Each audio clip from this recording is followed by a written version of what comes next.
Bonjour, nouveau chapitre sur la fabrication de la pâte brisée et le choix de ses matières premières. La première partie de ce cours consistera à mieux comprendre le choix de la farine. Nous avons choisi 3 farines de type 55, dont 2 sont des farines de gruau.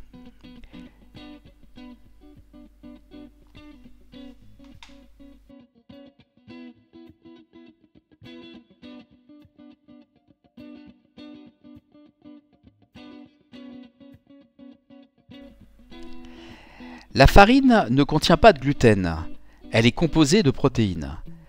Ces protéines ont besoin d'eau et d'énergie pour se lier et former ce fameux réseau glutineux. Comme va le démontrer le schéma qui suit, le schéma P sur L, la pâte devient élastique quand on la pétrit. Vous voyez à l'image les tests de la pâte qui se déforme sous l'action de l'air. Le schéma indique la courbe d'élasticité et le point de rupture de cette élasticité.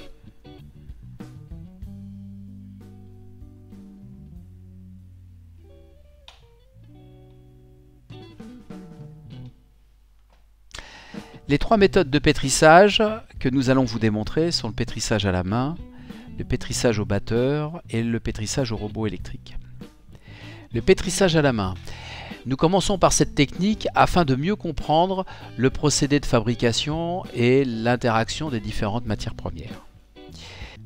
Le principe du sablage consiste avec le beurre, à isoler la farine de l'eau et de ralentir la fabrication du réseau glutineux lors de sa fabrication.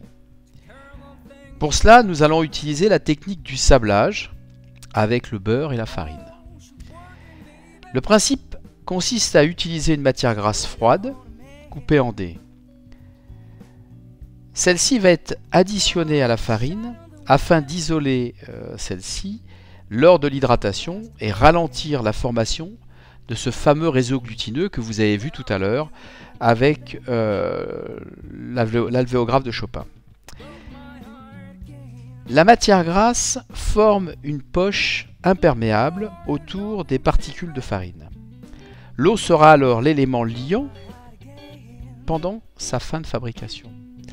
À l'image, vous voyez ce sablage. Il est impératif de ne pas faire fondre la matière grasse pendant cette partie. Là, on vient bien isoler, comme je viens de vous le dire, ces particules.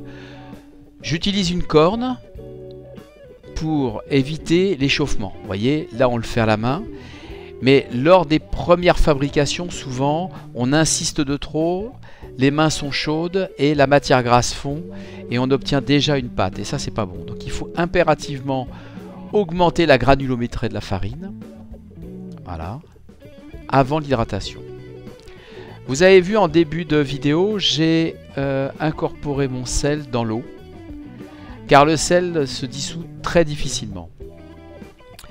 Lors du stockage de vos pâtes, souvent vous trouvez une petite pigmentation blanche. C'est le sel qui s'est dissous lors du stockage. La difficulté avec ces cristaux de sel qui sont mal dissous, à la cuisson ils brunissent et vous font des taches marron foncé sur vos fonçages.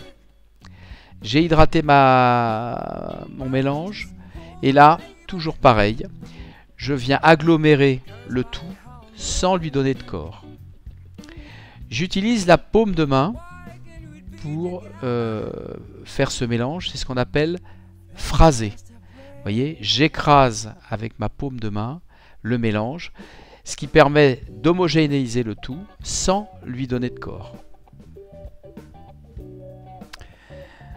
Ensuite, je vais aplatir ma pâte afin que le froid puisse pénétrer le plus rapidement possible et qu'il n'y ait pas un déclenchement de fermentation lors du stockage au froid. Alors maintenant, nous allons attaquer le pétrissage au batteur.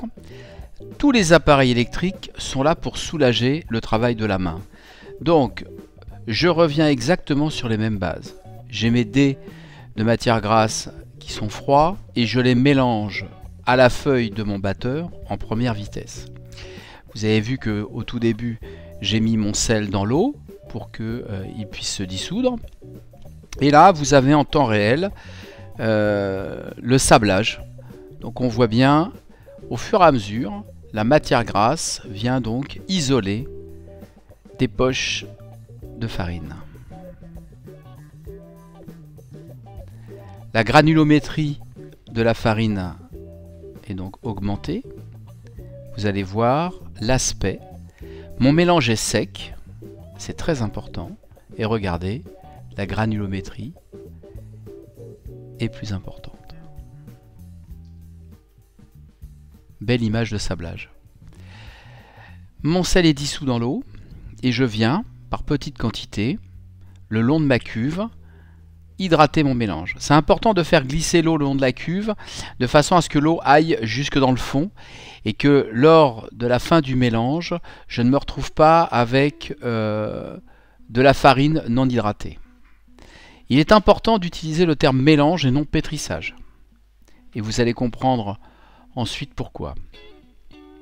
Là, afin de pouvoir stocker et réserver ma pâte en froid positif ou négatif, je phrase encore un petit peu pour homogénéiser le tout. Ma pâte doit être lisse, sans grain de beurre. Là, j'utilise la paume de la main puisque j'ai peu de pâte. Je pourrais très bien le faire aussi au rouleau, sans taper trop fort dessus. Voilà le test. J'enfonce mon doigt dans la pâte et la pâte reste, ne bouge pas. Vous voyez, ma pâte n'a pas de corps. Ça, c'est important. Il n'y a aucune élasticité.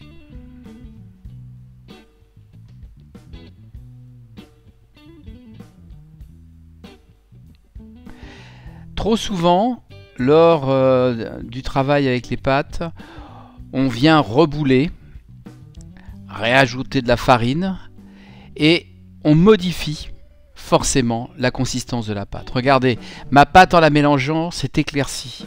On vient de fabriquer autre chose que de la pâte brisée. Celle-ci est devenue élastique. Regardez, la pâte là au niveau du test du doigt. Vous voyez bien le changement de couleur et regardez l'élasticité de cette pâte. Une pâte qui est élastique, lors du travail, va rétrécir à la cuisson. Et en plus, vous aurez une pâte qui va être dure. Et ça, nous le verrons dans le prochain chapitre. Pétrissage au robot. C'est un pétrissage que j'apprécie tout particulièrement. Très efficace et très rapide. Même principe, j'ai fait fondre mon sel dans l'eau. Mon beurre est très froid, puisque plus vous allez avoir un effort mécanique, plus vous allez faciliter le réchauffement de votre matière grasse.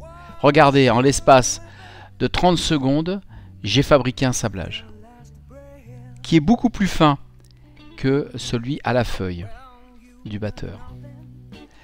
Je connais ma recette et surtout ma qualité de farine, donc je sais que mon poids d'eau est idéal.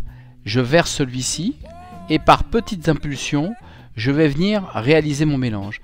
Il n'est pas question de faire tourner mon robot en discontinu pour obtenir une pâte, parce que j'échaufferai ma matière grasse et je la ferai fondre. Et la qualité technologique et gustative de ma pâte changerait. Donc je viens par petite impulsion réaliser ce mélange.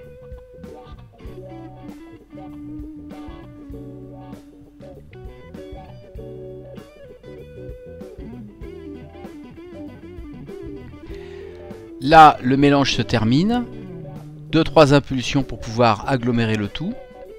Et je vais, comme pour le pétrissage au batteur, finir d'agglomérer le tout avec ma paume de main. Cette technique est valable pour toute quantité. Alors, pendant cette vidéo, nous avons vu différents vocabulaires. Le sablage, l'hydratation, le phrasage est réservé au froid, positif ou négatif. J'ai oublié de vous indiquer que quand on réserve une pâte au froid, on la filme avec un polyane. Évitez le film plastique d'emballage, car il est tout souvent très poreux et vos pâtes croûtent. Voilà, c'est fini pour ce premier chapitre sur la pâte brisée. J'espère vous retrouver très rapidement sur notre chaîne YouTube et sur notre site internet Savoir Sucré. Allez, à très vite.